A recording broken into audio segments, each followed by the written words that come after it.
اوس اور خزرج کے وہ لوگ جو مسلمان نہیں ہوئے تھے وہ مشرکین، اور پھر مسلمانوں کے بیچ رہنے والے وہ منافقین۔ تو اس کا مطلب یہود و نصارہ اور مشرکین اور پھر منافقین، یہ چار گروہ تھے۔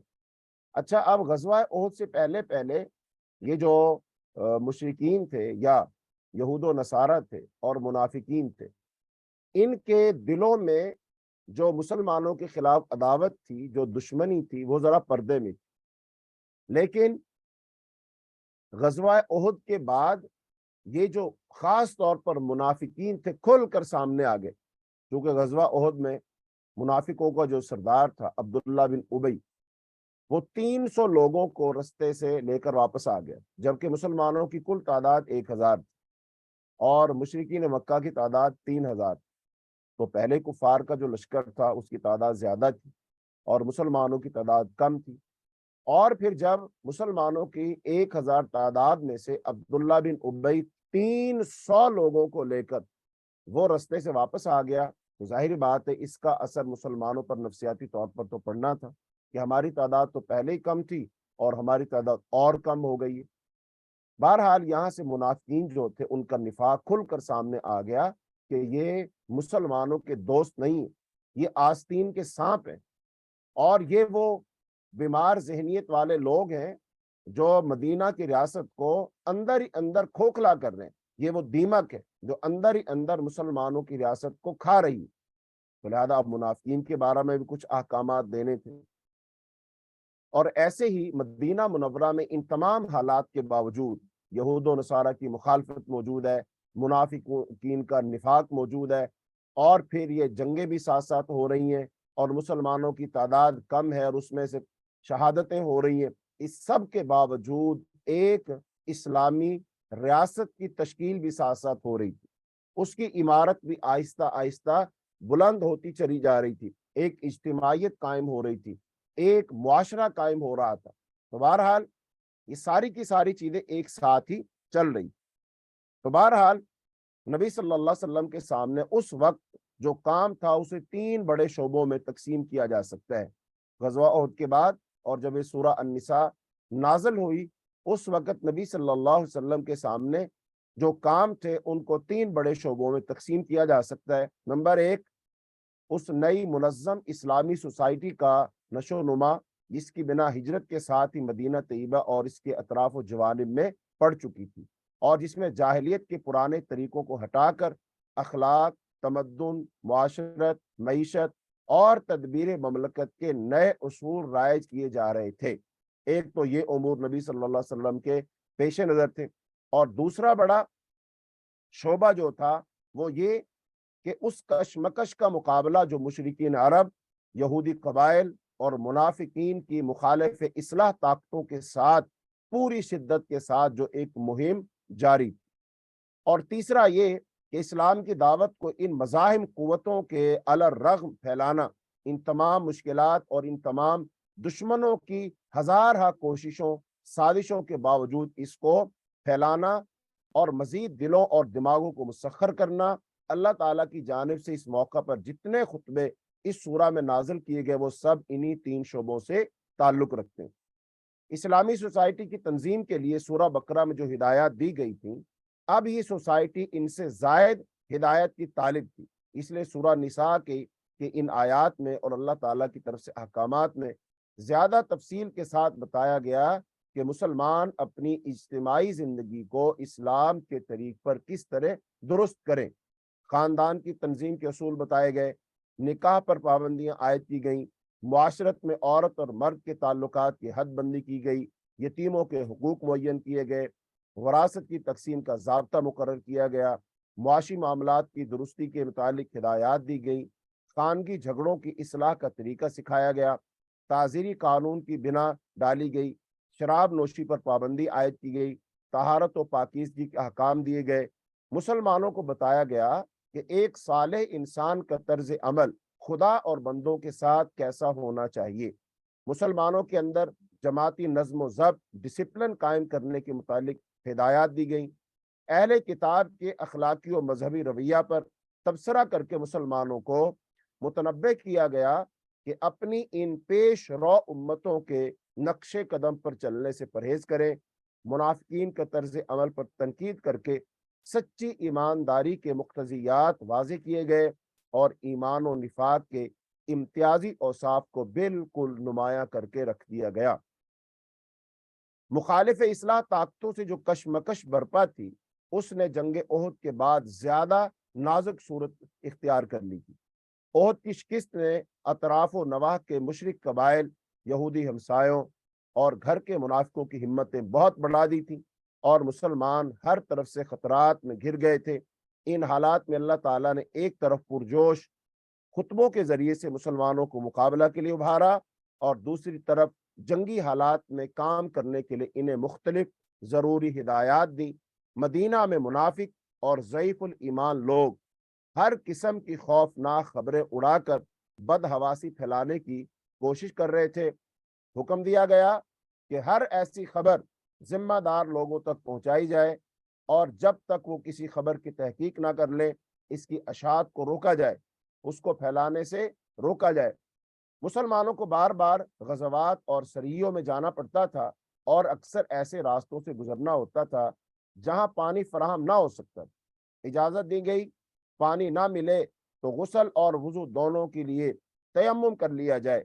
نیز ایسے حالات میں نماز مختصر کرنے کی بھی اجازت دی گئی، یعنی کہ نماز قصر کر کے پڑھ لو، اور جہاں خطرہ سر پر ہو وہاں صلاۃ خوف ادا کرنے کا طریقہ بتایا کہ جنگ کے دوران نماز کیسے ادا کرنی ہے۔ عرب کے مختلف علاقوں میں جو مسلمان کافر قبیلوں کے درمیان منتشر تھے، پھیلے ہوئے تھے اور بسا اوقات جنگ کی لپیٹ میں بھی آ جاتے تھے، ان کا معاملہ مسلمانوں کے لیے سخت پریشان کن تھا۔ اس مسئلہ میں ایک طرف اسلامی جماعت کو تفصیلی ہدایات دی گئی اور دوسری طرف ان مسلمانوں کو بھی ہجرت پر ابھارا گیا تاکہ وہ ہر طرف سے سمٹ کر دارالاسلام مدینہ منورہ میں آ جائیں۔ یہودیوں میں سے بنی نذیر کا رویہ خصوصیت کے ساتھ نہایت معاندانہ اور دشمنی پر مبنی ہو گیا تھا اور وہ معاہدات کی سری خلاف ورزی کر کے کھلم کھلا دشمنان اسلام کا ساتھ دے رہے تھے اور خود مدینہ میں محمد صلی اللہ علیہ وسلم اور آپ کی جماعت کے خلاف سازشوں کے جال بچھا رہے تھے۔ ان کی اس روش پر سخت گرفت کی گئی اور انہیں صاف الفاظ میں آخری تنبیہ کر دی گئی۔ اس کے بعد ہی مدینہ سے ان کا اخراج عمل میں آیا، ان کو یہاں سے نکال دیا گیا۔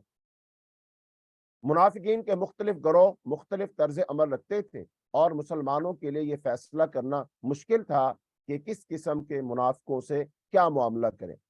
یہ منافقوں کی جو اقسام تھی یہ ہم نے سورہ بقرہ کے شروع میں ان کو تفصیل کے ساتھ بیان کیا تھا۔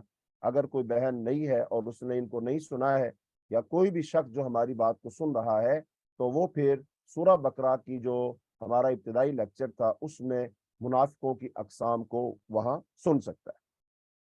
بہرحال یہ فیصلہ کرنا مشکل تھا کس قسم کے منافقوں سے کیا معاملہ کی۔ ان سب کو الگ الگ طبقوں میں تقسیم کر کے ہر طبقہ کے منافقوں کے متعلق بتایا گیا کہ ان کے ساتھ برتاؤ یہ ہونا چاہیے۔ غیر جانبدار معاہد قبائل کے ساتھ جو رویہ مسلمانوں کا ہونا چاہیے تھا اس کو بھی واضح کیا گیا۔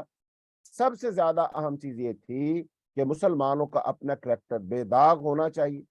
اس کشمکش میں یہ مٹھی بھر جماعت اگر جیت سکتی تھی تو اپنے اخلاق فاضلہ ہی کے زور سے جیت سکتی تھی۔ اس لیے مسلمانوں کو بلند ترین اخلاقیات کی تعلیم دی گئی اور جو کمزوری بھی ان کی جماعت میں ظاہر ہوئی اس پر سخت گرفت کی گئی۔ دعوت و تبلیغ کا پہلو بھی اس سورہ میں اللہ رب العالمین نے رہنے نہیں دیا، اس پر بھی روشنی ڈالی ہے کہ جاہلیت کے مقابلہ میں اسلام جس اخلاقی و تمدنی اصلاح کی طرف دنیا کو بلا رہا ہے اس کی توضیح کرنے کے علاوہ یہودیوں، عیسائیوں اور مشرکین تینوں گروہوں کے غلط مذہبی تصورات اور غلط اخلاق و اعمال پر اس صورت میں تنقید کر کے ان کو دین حق کی طرف دعوت دی گئی۔ اب گویا کہ ہم اس صورت کا یہ مختصر سا تعارف جو ہے اس میں سے گزر چکے ہیں، اس کو ہم نے ایک نظر اس پر ڈال لی ہے، تو اب ہم اس کا تعلق جوڑتے ہیں سورہ فاتحہ کے ساتھ، سورہ بقرہ کے ساتھ اور سورہ آل عمران کے ساتھ۔ تو سورہ الفاتحہ میں آخر میں یہ دعا کی گئی تھی کہ اللہ ہمیں صراط مستقیم تو دکھا، لیکن لیکن ان لوگوں کا راستہ دکھانا جن پر تو نے انعام کیا، اور جن پر تیرا غضب کیا گیا یعنی یہودی، اور جو گمراہ ہوئے یعنی نصارہ، ہمیں ان کا راستہ نہ دکھانا، ہمیں ان سے بچا۔ تو اب سورہ البقرہ میں یہودیوں کی جو نفسیات تھی، ان کی جو عادات تھی، ان کی مسلمانوں سے جو دشمنی اور جو عداوت تھی اور ان کے جو رویے تھے، اس پر تفصیلاً روشنی ڈالی گئی۔ تو اس کا مطلب مسلمانوں نے اس بات کو سمجھ لیا کہ جو مغضوب علیہ یہود تھے ان پر اللہ کی طرف سے لعنت ہوئی، غضب ہوا، ان کو خنزیر بنایا گیا، بندر بنایا گیا، ان پر اور 10 قسم کے عذاب نازل ہوئے۔ تو لہذا ہم نے اپنے اندر ان صفات میں سے کوئی صفت پیدا نہیں کرنی، ہم نے ان جیسا نہیں بننا، ہم نے ان جیسا رویہ نہیں اپنانا۔ اس کے بعد سورہ آل عمران میں جو نصارہ تھے، عیسائی تھے، ان کی عادات، ان کا اخلاقیات، ان کا کردار اور ان کا عقیدہ، ان کا نظریہ جو تھا، اس کو تفصیل کے ساتھ بیان کیا گیا۔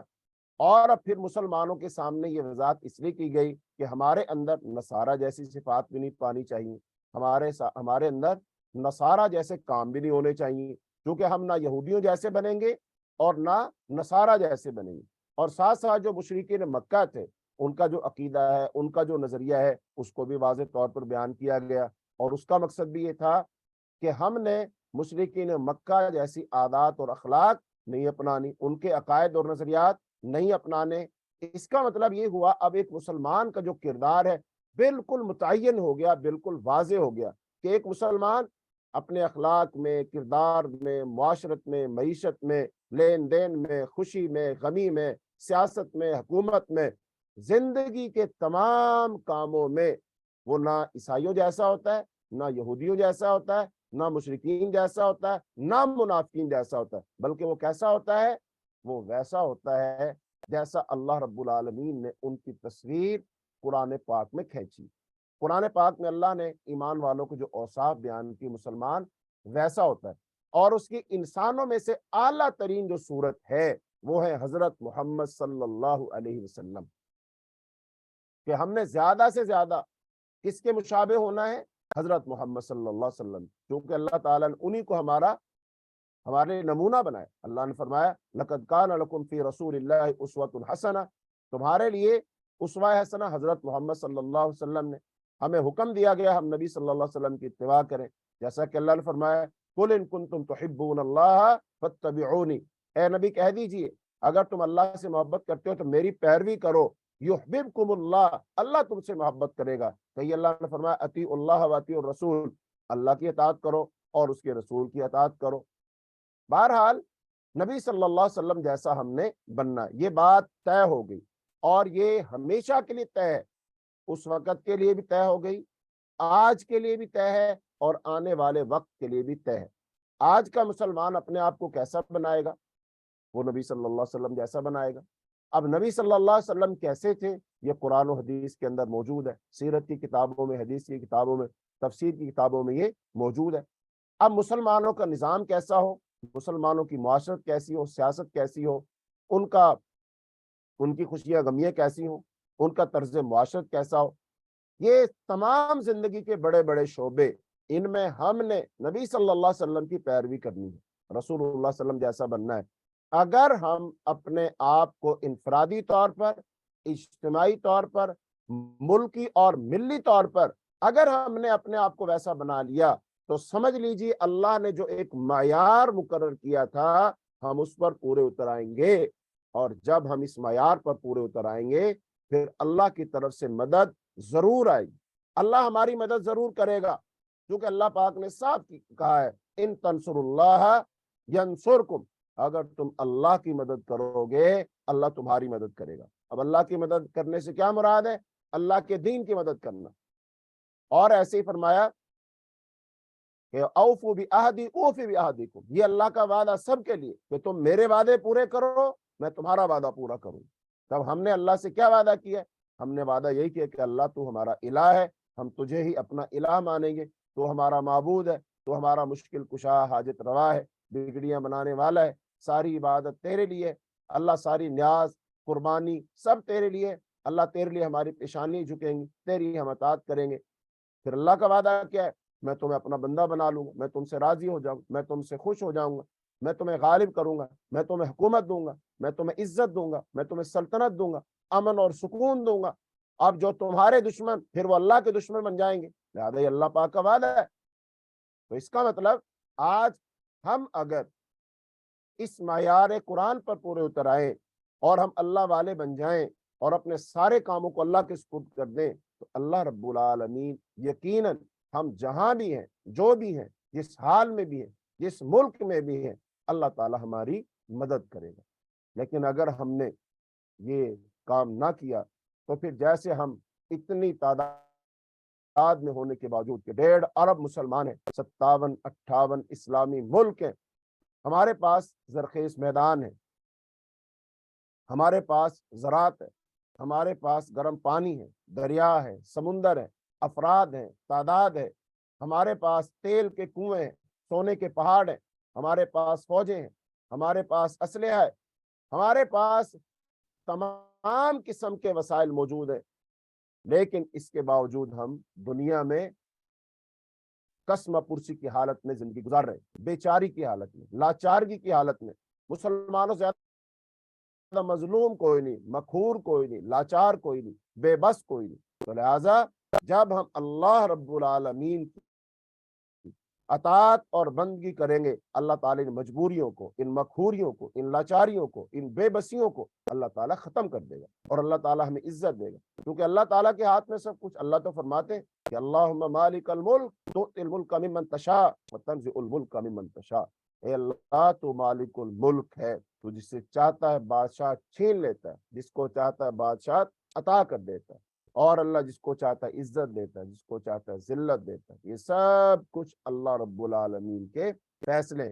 یہاں پر ایک بات کو خاص طور پر نوٹ کر لیجیے, جب یہ ساری باتیں ہم بیان کرتے ہیں نا, تو بہت سارے مسلمانوں کے ذہنوں میں یہ بات آتی ہے, یہ خیال آتا ہے, اور خاص طور پر وہ لوگ جو جدت پسند ہیں, جو یورپ سے بہت زیادہ متاثر ہیں, اور وہ بیچارے قرآن اور حدیث کو نہیں جانتے, وہ تاریخ اسلام کو نہیں جانتے, نبی صلی اللہ علیہ وسلم کی سیرت و سنت کو نہیں جانتے.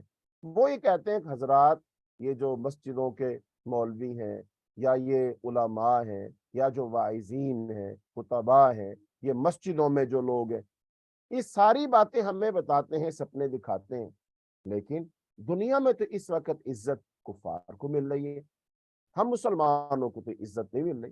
یہ اس سے پہلے بھی اس بات پر ہماری وضاحت ہم نے پیش کی تھی, لیکن پھر کرتے ہیں پیش. تو یہاں پر اصول سمجھ لیجیے تاکہ یہ ابہام دور ہو جائے, اس بات کو آپ سمجھ لیں, اور دل جمی کے ساتھ اللہ رسول کی باتوں پر پورا کامل یقین آپ کو حاصل ہو جائے. دنیا میں ترقی 2 نظریوں کے ساتھ ملے گی. ایک نظریہ یہ ہے کہ دین کے ساتھ ترقی, اور ایک یہ ہے دین کے بغیر ترقی.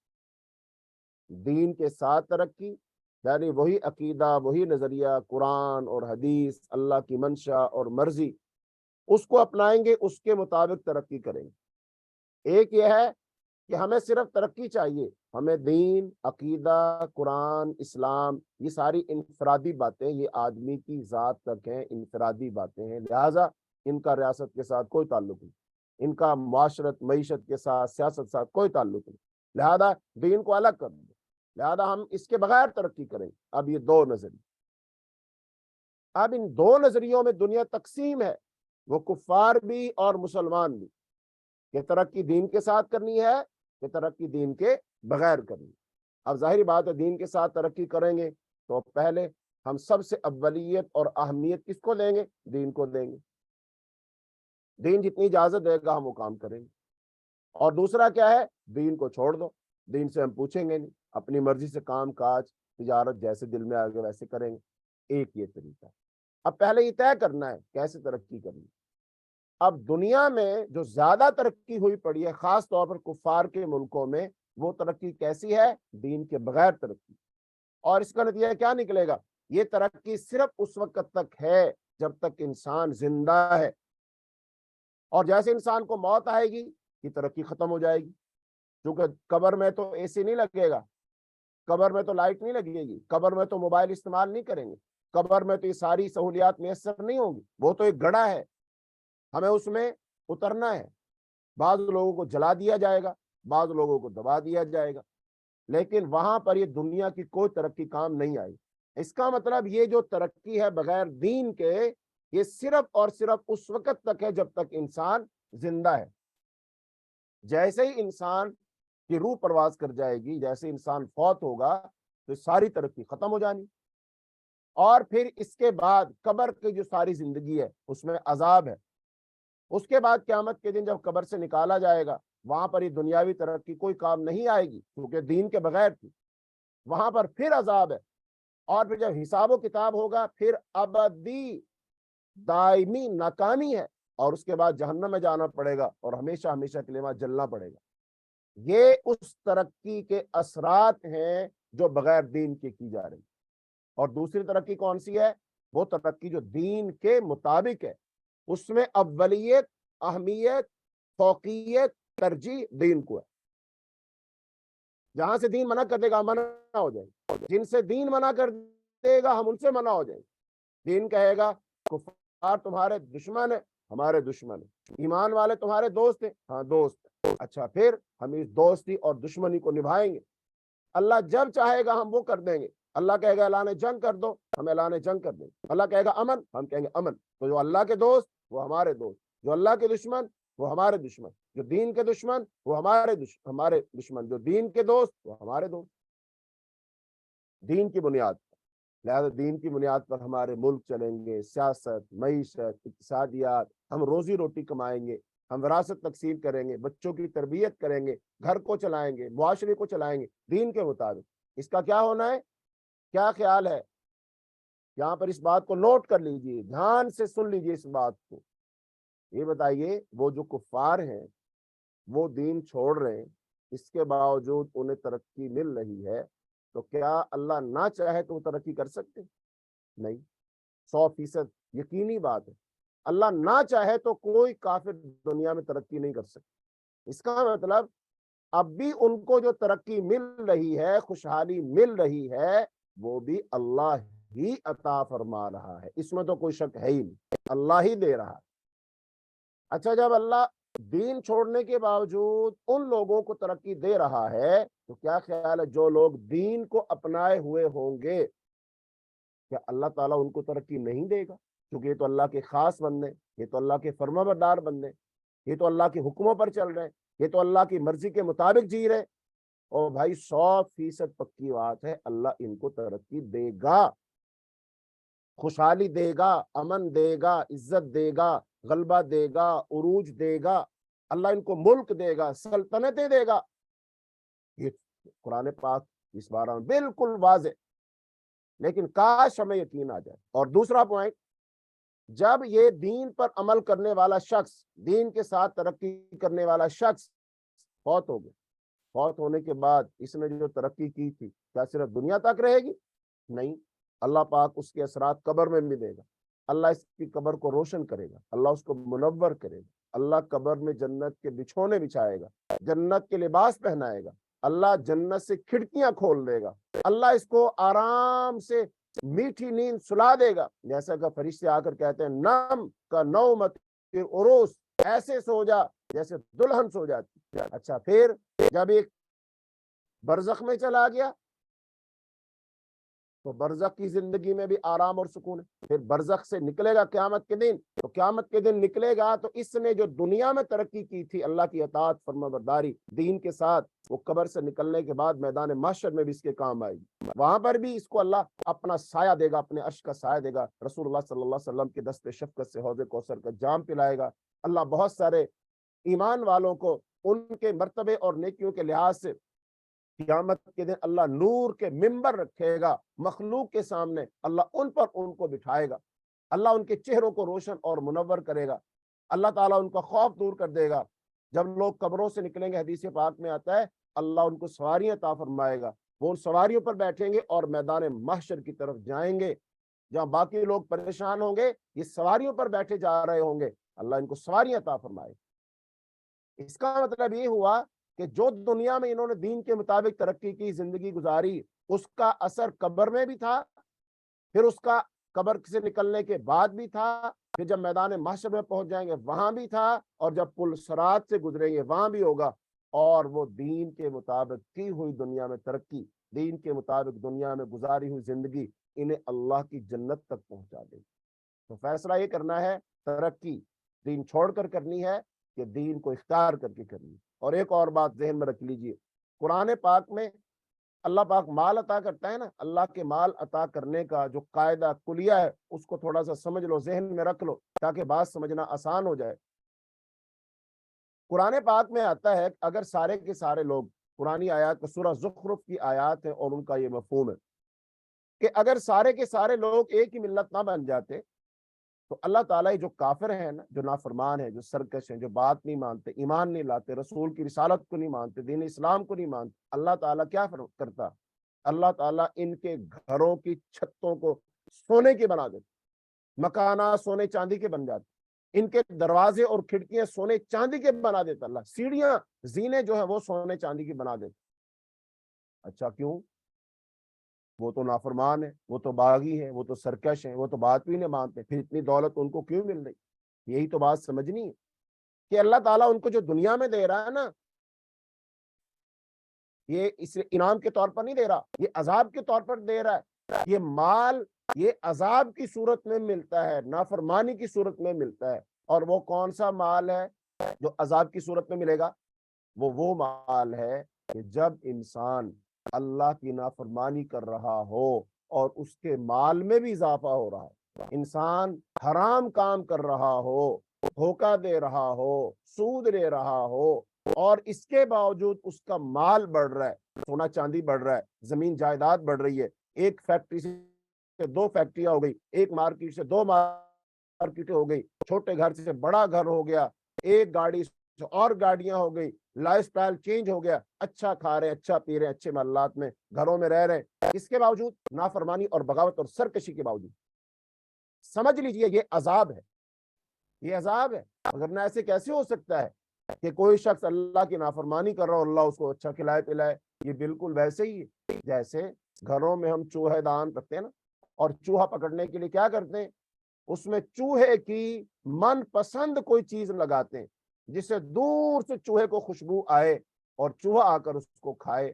اب یہ بتائیے جس بندے نے چوہے دان میں چوہے کی وہ پسندیدہ چیز رکھی ہے، وہ مکئی کا بھٹا رکھا ہے، کمرود رکھا ہے، کوئی بھی چیز رکھی، وہ چوہے کو کھلانا چاہ رہا ہے، چوہے کو پلانا چاہ رہا ہے، یہ چوہے سے محبت کی علامت ہے کہ چوہے کو پکڑنا چاہ رہا ہے اور چوہے کو پھر مارنا چاہ رہا ہے، چوہے کا خاتمہ کرنا چاہ رہا ہے؟